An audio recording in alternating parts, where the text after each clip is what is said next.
Welcome back to At Work With, the podcast where we go beyond the job titles and into the real stories, the highs, the lows, and all the messy bits in between.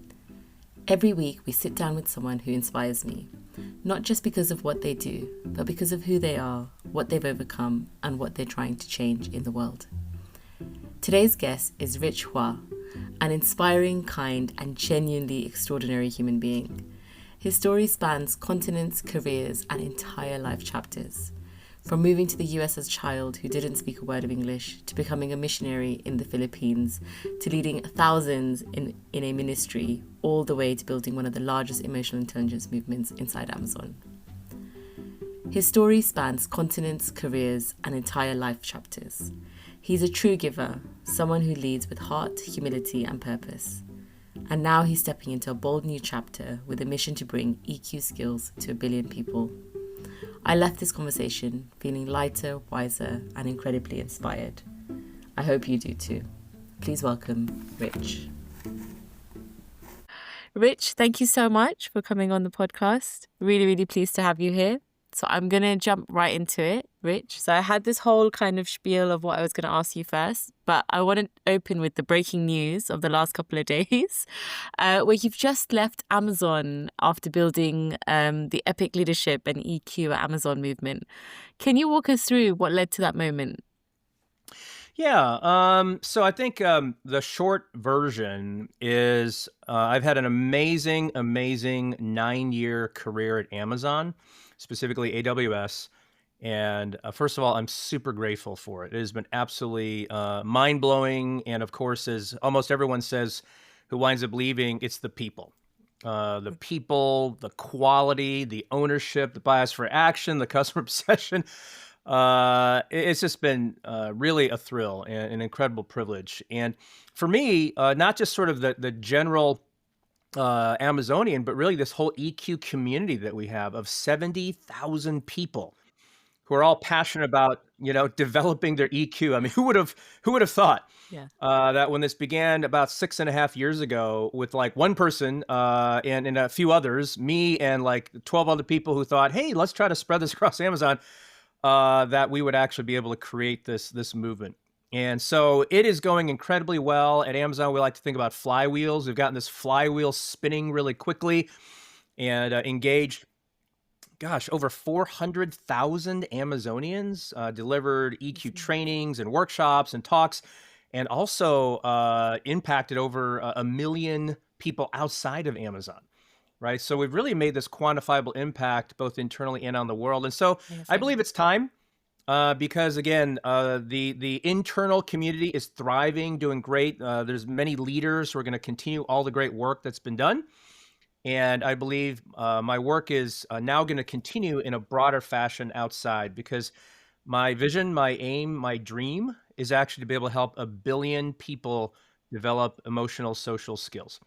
And so we've done that with about 500,000 internally, 1 million externally, and mathematically 998.5 million to go. And so No biggie. I believe I can do that more effectively out on my own and being able to engage beyond just Amazon. Yeah. I mean, you really embody one of the Amazon leadership principles about think big. So it's incredible. But before we go more into the detail of course, you're the next evolution of the EQ movement and the work that you've done at Amazon, I'd love to go back to just your beginnings. So you're born in Taiwan, you moved to the US at the age of 3 and you couldn't speak English. So how did those early experiences, do you think, impact EQ for you at that age? Yeah, well, the way it impacted me was that I had almost no EQ, was probably the best way to describe it.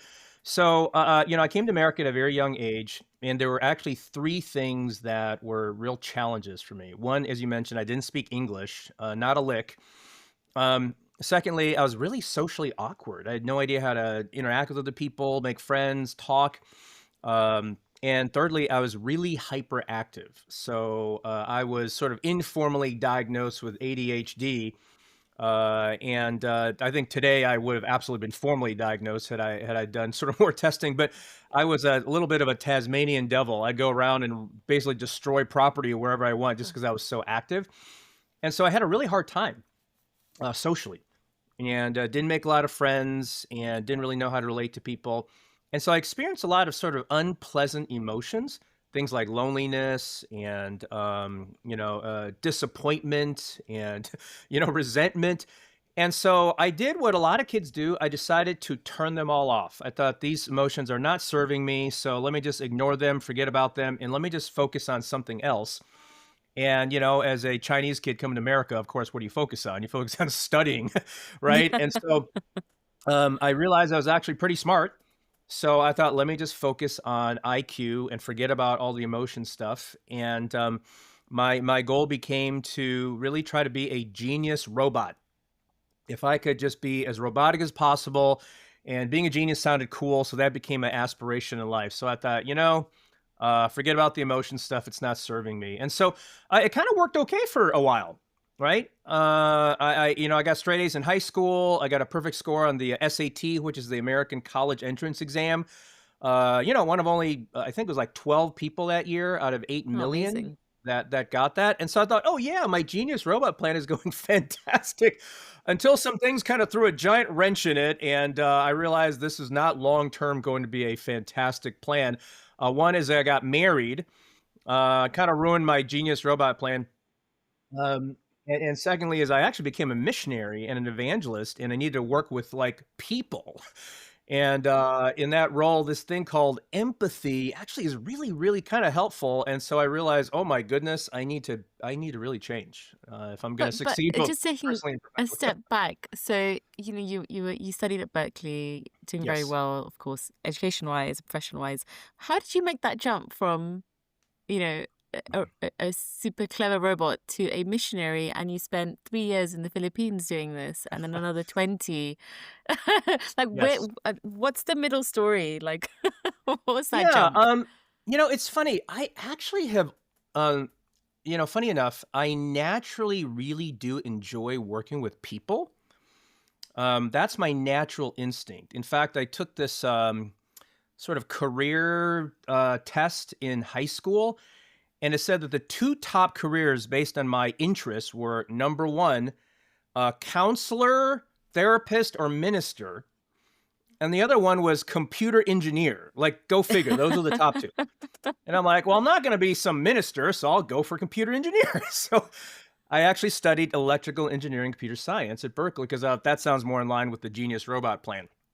And Um, do you think that's also sounds more in line with your Taiwanese and Chinese parents as well, right?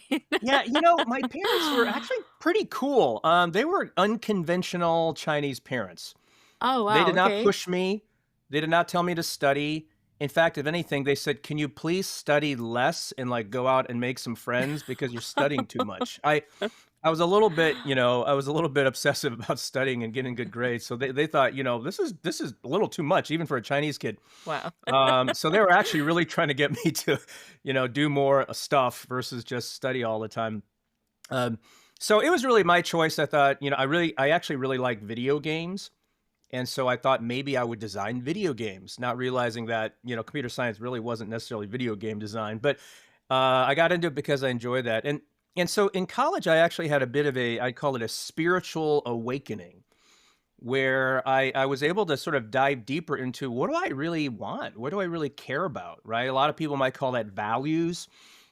Right. And I thought, my value actually is not just being smart or achieving or, people thinking, I'm great. I actually really enjoy working with people and helping them thrive. I get a lot of meaning from that. And that's why in high school, counselor minister was actually one of the things. And so I was able to sort of open that up. And I realized this is actually most meaningful to me. And so I had a bit of a spiritual experience and thought, okay, well, here's an idea. I could actually be a missionary and help people on sort of, Oh. an emotional, physical, and even spiritual level. And so I got really inspired by that. And so, yeah, I, got my degree in electrical engineering, computer science, and head off to the Philippines with my new wife, actually, and served there for 3 years. And it was one of the most beautiful, amazing experiences of my life. And do you feel like when you were there at that time that this was already the building blocks of emotional intelligence almost, that, what impact did that experience have on EQ for the next Yeah. couple of decades for you? Yeah, absolutely. So it was a couple of things. Number one is the foundation of EQ is self-awareness, right? And just to give a little bit of Yeah. a blurb about EQ, it's really kind of four domains based on Daniel Goleman's model. He's, one of the world's most renowned experts on emotional intelligence. It's self-awareness, and then self-management, and then social awareness and relationship management. So it's understanding yourself and knowing what to do with yourself emotionally, and then understanding other people and knowing what to do with your relationships, right? And so those are the four domains. And so I had like very little self awareness growing up because I didn't want to. I'm like, well, if I become more aware, I'm just going to feel bad. So forget it. Let me just ignore all that. And I realized, there's actually some healthiness to self awareness. And even if I feel, unpleasant or negative emotions, it's not the end of the world. It's just part of life. It's actually a natural human, response to things. And learning how to identify and then manage it were things that I realized being married, and then also being a missionary, and then just growing up, kind of maturing more emotionally. And then the second thing was social awareness, which really in many ways is also known as empathy, right? It's understanding what Hmm. other people are thinking and feeling. And I realized that, boy, I really, this is really powerful. This is the foundation of all relationships. If I don't understand what other people are thinking and feeling, I can't communicate with them. I can't influence them. I can't show them that I care about them. And so all those things I realized were actually really important to me. And so those things really tied into EQ really, really closely. And it's a great foundation, I guess, because in post time in Philippines and the missionary work, you then pivoted again to re-enter tech. So, what made you then go back into tech, and then Yeah, of and course end up so at Amazon? yeah, I and my wife actually did the missionary work and the ministry work together for again 23 years. And we had some personal things that went on that basically made it clear, hey, we can't, do this sort of full time anymore. My wife actually had some health challenges that were going on. So we thought, it's been a great run. We've done a lot of good. We still believe, in the mission, and we still volunteer a lot in our local community and our local, congregation. But we thought, okay, full time, we need to do something different. And so, interestingly, I pivoted to go work at Oracle as a solutions architect. And it's kind of a wild story. I actually had zero experience being a solutions architect, absolutely none. But I was a good communicator, pretty smart. I could pick up stuff. And so I actually talked to the hiring manager. His name was Ali. And we had kind of a, initial phone screen because of a mutual friend. And he'd been looking for a solutions architect for like a year and hadn't been able to find one that was suitable. And we were talking because my friend said, hey, talk to Rich. He's really smart. And we're talking on the phone. And about 20 minutes into it, he says, so, what have you been doing? What's your experience and how's it related to solutions architecture? And I said, well, I've been a missionary and minister for 23 years. And like dead silence. I think he dropped the phone and he was like, what? Why am I talking to this guy? It's like, what? And he goes, so what solutions architecture experience do you actually have? I go, absolutely none. And so he was like, okay, boy, I'm not sure why I'm talking to you. He didn't really say that, but he was thinking that. He said, I tell you what, we generally do this interview where you come in and do a presentation about some kind of Oracle technology. I don't know. I mean, you want to do it. You basically have like almost no chance to get this job, but who knows? I mean, maybe you'll kill it, right? I said, yeah, absolutely. I would love to do it. Give me the opportunity. He goes, okay, fine. Let's do a sort of phone or a video interview and you can do the presentation and we'll be done with it. And he was just humoring me, honestly, because he wanted to do a favor for our mutual friend. But he said, send me your resume. So I sent him my resume and he saw something on it that made him think, maybe this guy actually has a chance. Probably, an EECS degree from Berkeley and a SAT score that was, pretty high. So he's like, okay, this guy's not a complete dunce. So let's give him a chance. So I went in and instead of a sort of WebEx interview, he invited me in personally and he invited his fellow manager and also his VP. And I went in and I killed the presentation. Wow. And I prepared like a mad dog. I had to do this technical sales presentation on real application clusters from Oracle. And I got a lot of advice from a lot of really great friends who knew more than I did. And of course, I prayed a lot. I was like, oh, Yeah. please, help me get this job. So I go in, I kill it, and they make me an offer on the spot. That is And so insane. that began my career back in tech with absolutely no experience whatsoever. And then I became a manager after 2 years because of EQ skills. It wasn't because I was the most Wow. technically proficient, had the most experience. There are multiple people who wanted to become that manager, but the VP told me, "Hey, you're already trying to help other people. You're making a contribution to their success, so I'd rather have you be the manager." And so I did that for 2 years, and then went over to AWS after that. I always find it fascinating. It's one of those where, look, you absolutely have no chance. But where do you think, when it comes to kind of the humility and the belief of, you know what, I'm going to do this, and it's almost just kind of imagining it and putting it out there in the universe that I'm going to get this job no matter what. Like, that is such a brilliant example. Your confidence level should have been off off the roof at that stage. Yeah, it was quite something. And of course, I'm a person of faith, right? And so, like, I do believe in higher power and prayer. And I'll tell you one actually really fascinating thing. On the way to the interview, I said a little prayer. Hey, it would be great if I could make this much money, right? And it was a lot more than I'd been making, right? Like multiples. I sit there, I do the interview, they make me an offer for a job, and they say, "How much would you like to make?" And I said, "Why don't you name a number?" And the VP named exactly the number that I'd prayed for. And That's um, insane. and so I was like, "I'll take it." I feel like you should have prayed for more things that day, Rich. It was I like they're all guess coming I was like, true. "Oh, man, You I should should have have had prayed a for $1 list million for dollars." God. Yeah. Um, no, so there was just so many things that sort of, I mean, just coincidental, you could say, if you don't, believe in fate and all that. But for me, it was like, wow, this is kind of amazing. So Yeah. it, It's it like was God's really, really, plan really all quite coming something. together. Yeah. Yes. So then, of course, fast forward into, so, you spent a couple of years at Oracle. We fast forward into Amazon. You joined as a specialist, obviously with a passion for emotional intelligence. When did the EQ community actually start at Amazon? So was there a single moment when you joined and you thought this is very important for it to be here? Like, how did you start Yes. that journey? There was a distinct moment actually, and it's really kind of Oh, amazing. I actually, believe it or not, I was a seller for a year. I joined in sales in what was then called mid-market territory back in 2016, and that was actually what's now known as like digital native and startups. And funny story, the VP who interviewed me at Oracle was named Mary Delaney. And when I interviewed at Amazon, the bar raiser was named Mary Delaney.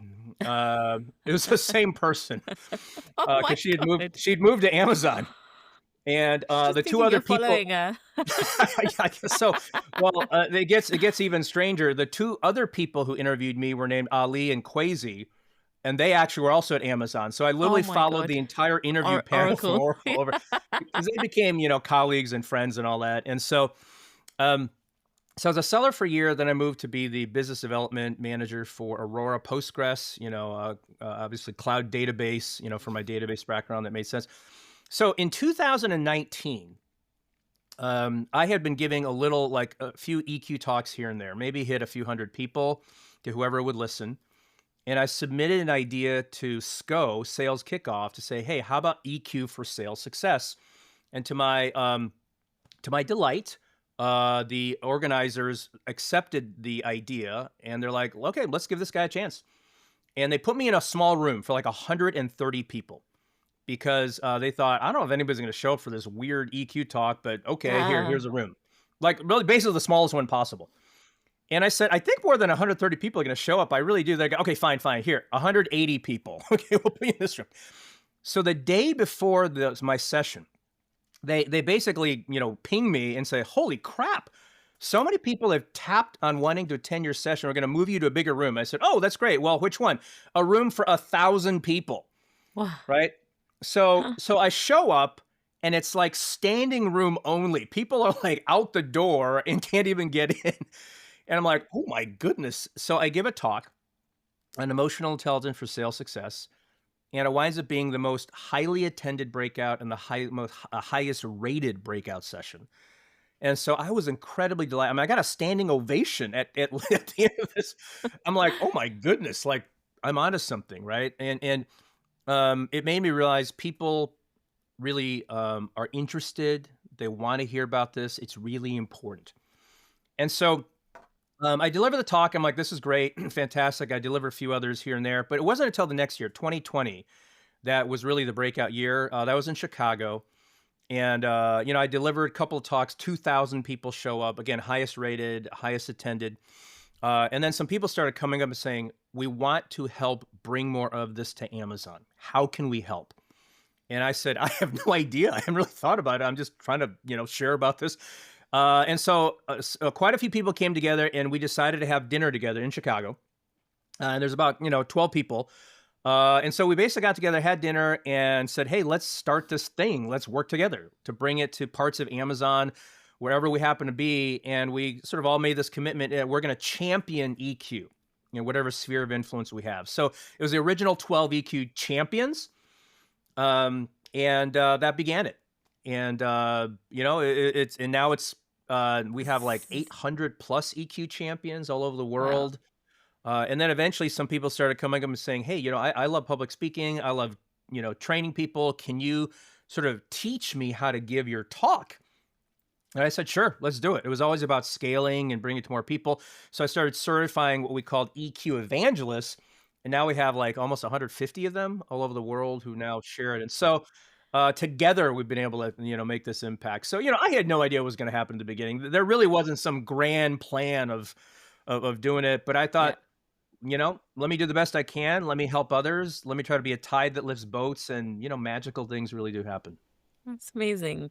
And of course, both of us worked in Amazon, and it's one of the world's, or at least in my experience, the most high, fast-paced, high-pressure environments that I've ever worked at. Why do you think that the message of EQ resonates so deeply with people at Amazon? Yeah. Well, I'd say this. I'd say the message of EQ resonates deeply with every human if they're willing to just sit back and think about it. And I say that because I've had the privilege of being able to share this with lots and lots of leaders outside of Amazon.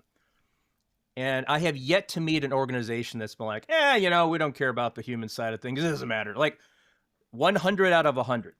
Now, there are plenty of skeptics and there are plenty of people who don't maybe realize the value of it.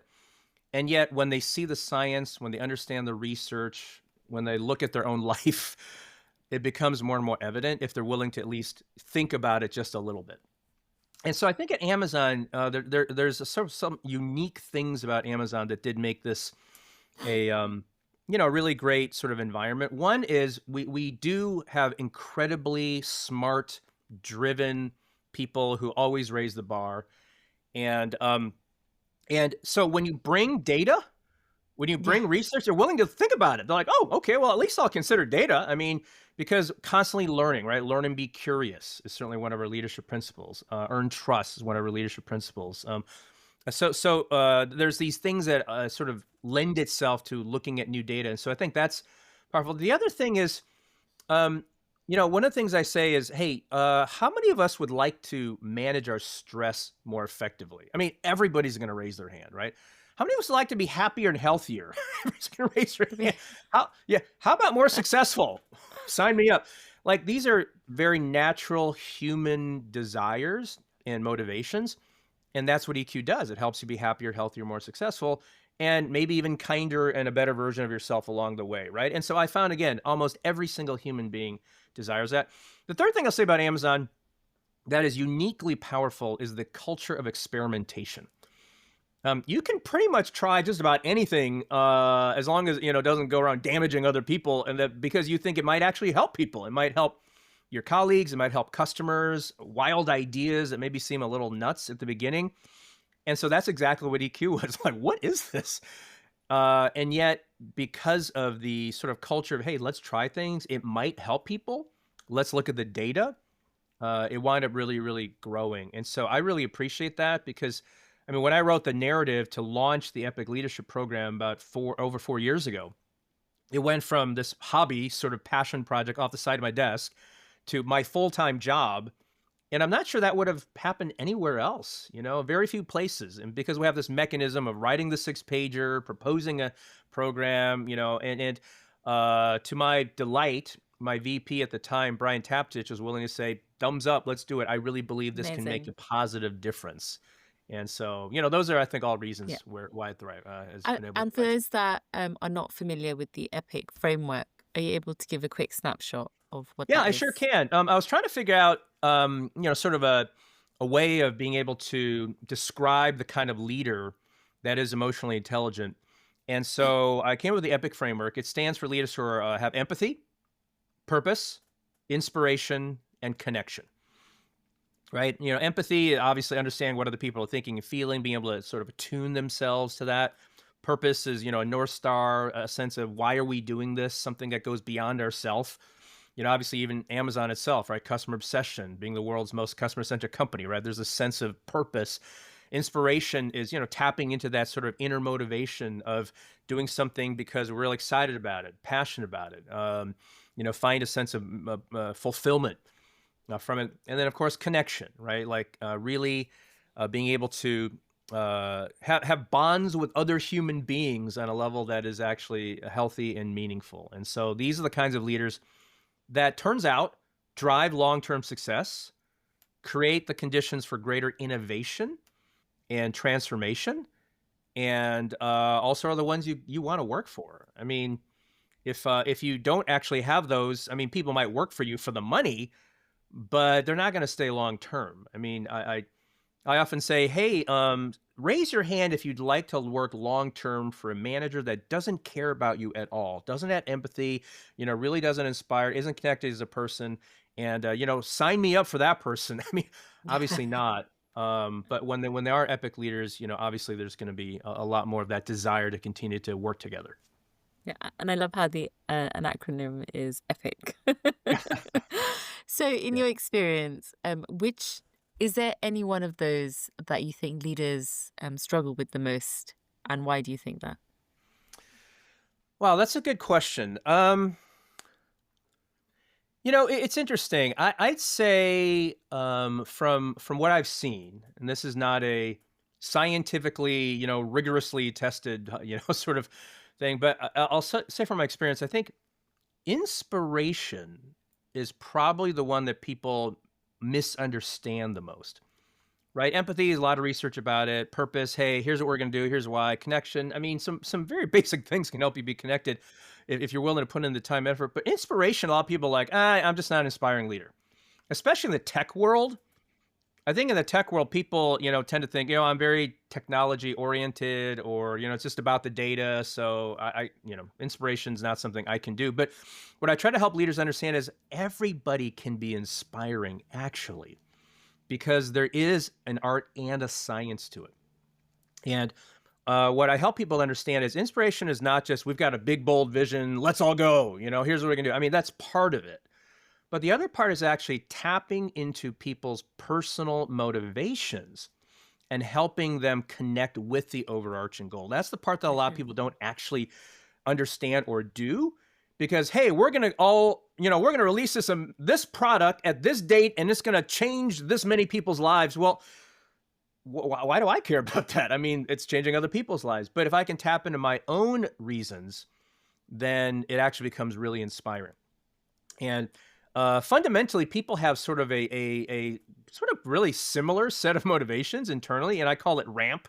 Actually, it's relationships, autonomy, mastery, and purpose. And it's going to be some combination of those four, so we can actually tap into those, Mhm. uh, you know, uh, in the way that really resonates with that person. And then the other part as a leader is show we care. I care about you. I care about your success. I want you to be able to tap into those fundamental motivators. And, we're going to do this together. That's actually really inspiring. So that can be taught. It's not necessarily easy to do if you're not used to it, but it's absolutely doable. And any leader can be an epic leader if they put in the effort.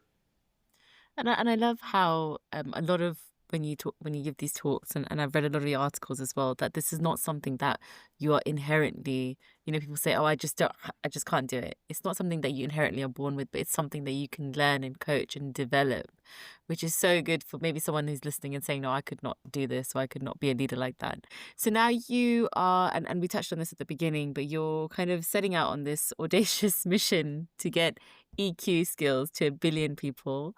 Where has that ambition come from? And what does this new chapter look like for you? Yeah. So my desire to help people develop EQ skills comes again from my own life. Like I was, living a pretty decent life before I realized the power of EQ, but it certainly wasn't everything it could be. I was not the best version of myself. There's a whole other area that was so much more meaningful and rich and enjoyable and fulfilling that I had not tapped into. And so I found it has, literally changed my life, made all aspects of my life happier, healthier, and more successful. And I want to be able to share it with other people. And everywhere that I've gone, I've seen lots and lots of really, really smart, high IQ people with varying degrees of EQ, and they wonder why can't I get promoted? Or why am I not able to become a manager? Why am I not more effective? Why am I not as happy as I would want to be? Why are my relationships not as great? And the answer is always the same. It's a set of social emotional skills. It's not lack of IQ. It's this other side. And so there's an incredible sense of meaning and joy and pride that I get and I take when I see people's sort of eyes open up and like, wow, okay, this is it. This is like absolutely amazing. Um, and so I've been very fortunate at Amazon. I mean, I've gotten literally countless sort of stories and testimonials from people whose lives have literally been changed because Is of there this. And so, one that really resonates with you? I'm sure there's tons, but is there one that oh, really, really resonated? yeah. Wow. um, I will tell you two that really Yeah, resonated. yeah. One is actually with a customer. I was meeting with the global CTO of a multi-billion-dollar company, and I was supposed to deliver basically like a 1 hour mini talk about innovation and EQ and epic leadership. So I'm in New Jersey. I'm with this global CTO's leadership team. And basically, 45 minutes of my talk, she says, you know what? I'm going to cancel the rest of my meetings for this morning. I just want to talk about this because this is literally the most important thing that we need to talk about for our organization. So we spent like 3.5 hours together talking about psychological safety, empathy, generative disagreement, like emotion skills, positive mindset, all this. And afterwards, she said, Rich, you've definitely helped me with my team and the ways of working that we're going to do differently. But the most important thing is you've helped me with my family. I learned some things that are going to help me talk to my teenager and communicate more effectively. So I thought, here I am, the AWS guy, meeting with a global CTO, and I'm helping her with her family and enriching the quality of that. I'm like, I mean, wow. What an incredibly satisfying thing. So that, versions of that story have certainly happened with many, many people. And it made me realize it doesn't matter who you are, right? You can be a C-level executive, some, big company, and you're still a human being at the core, right? So that's been really meaningful. I'd say another one is, I'll say it's kind of an amalgam of various responses I've gotten, but people have gone through some really, really hard things. People have shared with me, their partner just passed away. Their kid has tremendous and challenging emotional health difficulties. They're going through some really personal, tragic and very, very sad situation. And they share about how the EQ community, a newsletter that I sent out, an article about how to manage grief or pain, or just a podcast that we did internally with some luminary like Mark Brackett or Daniel Goleman, has really made a difference. And they share about how this has really, really helped them in a time that's been really difficult. And so those things are just so incredibly meaningful. I don't even know Mhm. who they are, but just by putting stuff out there and sharing what I know, it's touching people's lives and giving them a little bit of sunshine in an otherwise really, really dark time. And so those are super, super meaningful to me. It's examples like these that I can imagine fuel your passion to do more and more and more. And what is 'cause people will share with you all sorts of things. How do you manage your own emotional health and well-being in all of Yeah. this? Because sometimes give, give, give, give, but what's the impact on yourself and how do you set those boundaries then? Yeah. So so when I think about sort of emotions and there's skills. And those are things, to your point earlier, we can all develop. Emotional, social skills are skills. So just like anything else, you can get better at it. You may Hmm. be okay at it, you can get really good. You may totally suck at it, and you can get, pretty good. I mean, the fact is, we can all grow just like dribbling a basketball, just like kicking a soccer ball. I mean, there's skills. Now, let's say you're not like the world's most coordinated person. You may never play in the, NBA or something, but you can certainly become a lot better than you are today. Same with emotional social skills. So that's really important. The other thing is energy. A lot of people talk about time management, and that's certainly important. But what's more important is actually energy management. And it's something people don't think about a whole lot. They're like, here's my schedule. Here's all the stuff I got to do. Okay, I got it done. And then you're like completely depleted. Hmm. And, then you wonder why you're kind of a jerk to your kids, after a long day. You're like, wait, what happened? All my energy's gone. All right. And so I think about it as energy management. What gives me energy versus what takes my energy.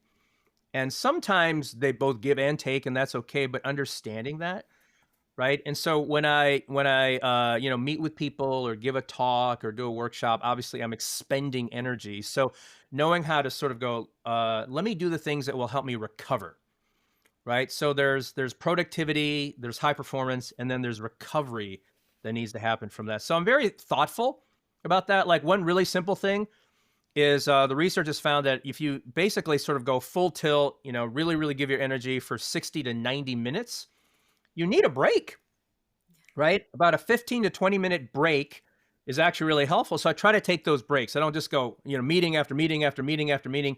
I mean, after a few hours, your brain is just mush. And so I take care of myself by taking these sort of micro breaks in between where possible. It's not always possible, but I really strive to do that.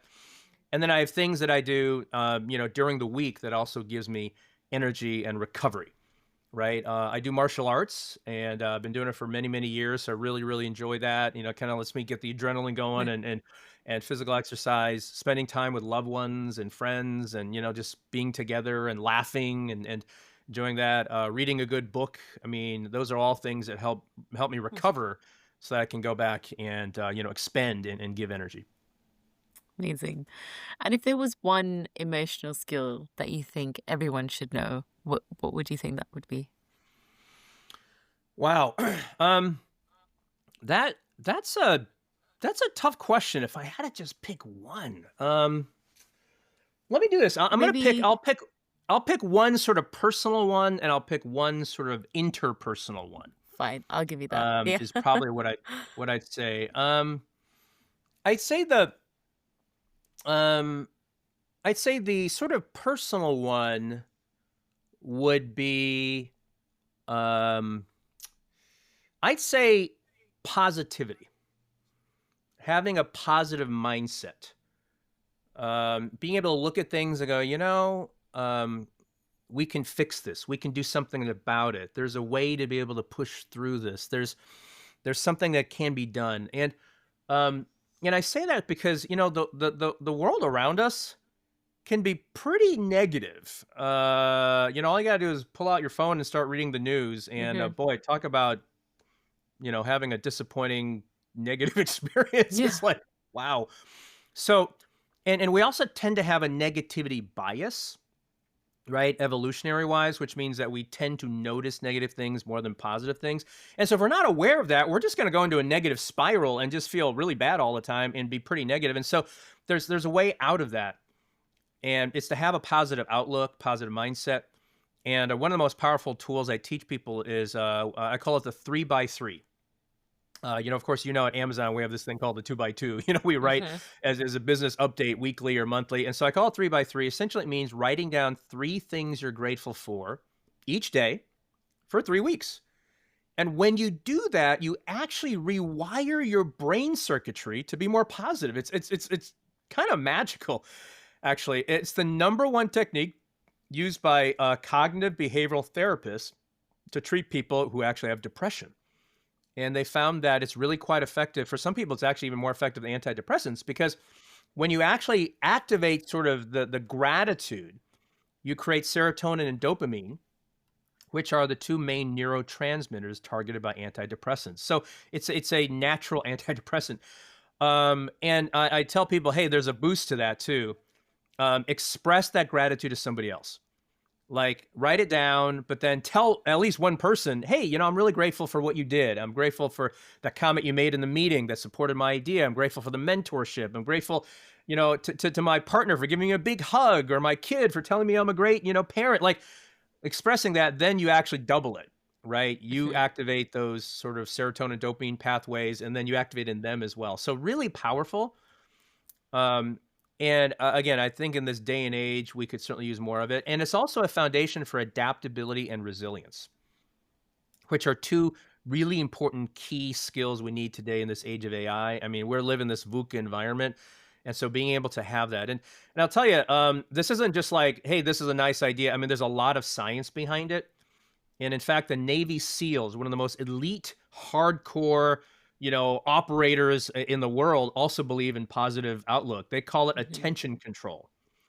They Ah, say when you're in a crappy situation, all hell has broken loose, nothing's working like you think. I mean, becoming negative means you're all going to die. So you must focus your attention and control it on what is the way out. What can I do? What is the Mhm. path to overcome this obstacle? And that's basically AKA positivity in a difficult Yeah. situation. It's not Pollyanna like, oh, everything's going to be great. I'm just going to sit here and get rescued. I mean, it's not that, but it's active, and Yeah. so I'd say that's a really important one.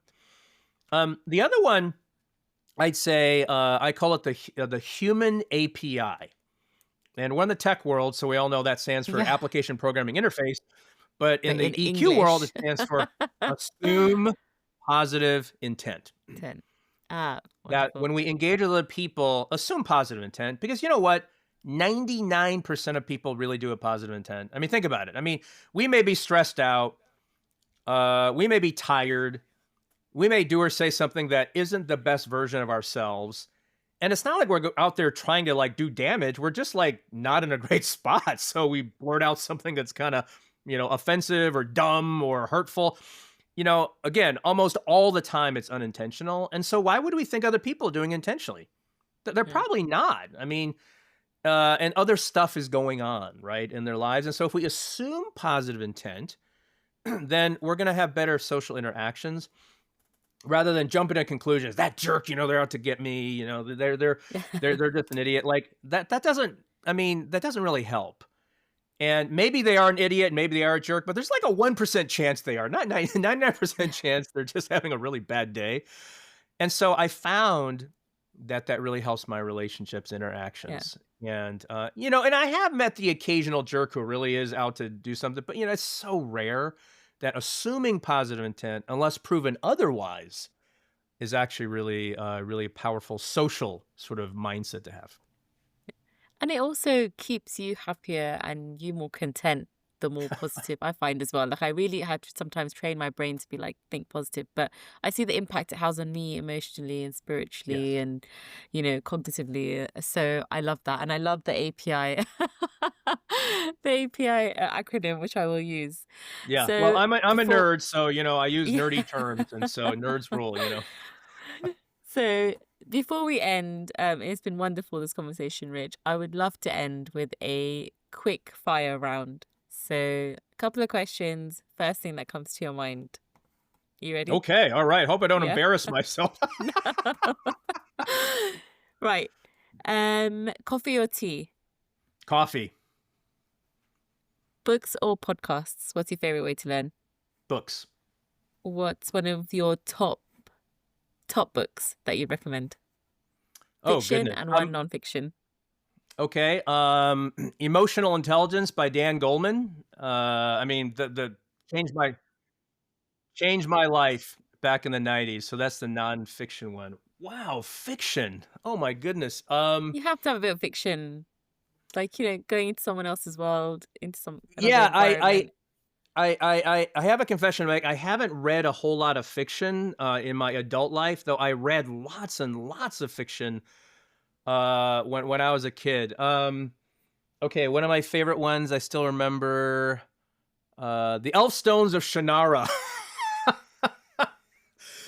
I Gonna was have to really into Google that. sci-fi fantasy when I was a Got it. kid, and so I just remember reading that and crying like for a long time because it was so moving. I will Those Google that book after this conversation. it's a three-part series, so I kind of have to read the Oh, trilogy. I'll do But it like yeah, an AI summary. yeah, Um, yeah. are you a 20 browsers tabs open person, or do you close everything but in a piece type of person? Neither. I have 100 tabs open. Oh my God. I have ADHD. You got to remember that. So I you was just know, gonna say, this is the ADHD coming back in. What do you find is harder, teaching EQ to executives or getting your family WhatsApp group to reply? oh my goodness. Yeah, I'd say teaching EQ to executives. My family's actually pretty responsive, and I'm in America, so we use iPhone text. So you know they're actually Okay. pretty on it and my wife actually she's Filipino, and she has like an immediate family of like 50 people on a giant text message. And so my problem is there are too many texts. Sometimes I literally have to silence my phone. Like, oh, like when it's somebody's birthday, there's like 50 happy birthdays. It just ding, ding, ding, Oh ding, ding, ding. I'm like, gosh. so, but Yeah, we've got that. My mom's one of 10, so I've got about 30 first cousins. So yeah, our yeah, group chat is the yeah. same. It's continuously on mute. Meditation of movement. What resets you the fastest? Wow. That's a hard one. I do both. I'm gonna cheat on this one. I say meditating while moving. No, That's because fine. I take runs, and when I go out and I run out in nature, I actually meditate while I'm doing that, and that's where I've gotten some of my greatest ideas. Like even the epic name, Yeah. what came during a run. I've been thinking about it for a year. I'm Oh, like, what do I call nice. this thing? And bing, showed up in my brain. So, um, you know, What's more dangerous to your productivity, the snack cupboard or your inbox? inbox, Yep. What lights you up more, delivering a keynote or running a workshop? delivering a keynote.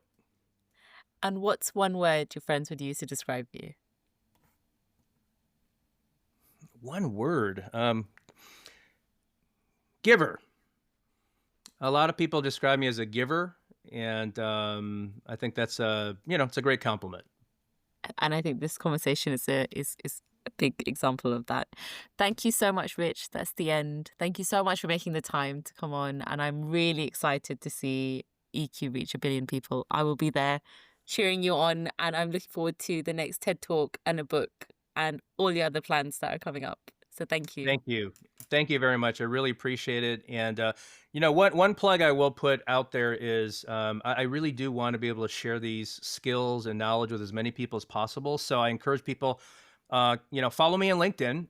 I do put out something every day that will hopefully help enrich your life in some way. I also I've launched a newsletter that you can also subscribe to in Substack if you look me up, Richard Hua. And so hopefully that will give you some things that will help you be happier, healthier, more successful. And that is my goal. So I hope that this can reach a lot of people and make a positive difference in your Absolutely. life. And I will link all of this below in the podcast as well. And I've just subscribed to your Substack as well. So thanks, Rich. Thank you. It's been a pleasure, Anna. And thank you for the opportunity. Really, I really appreciate being able to have this conversation with you.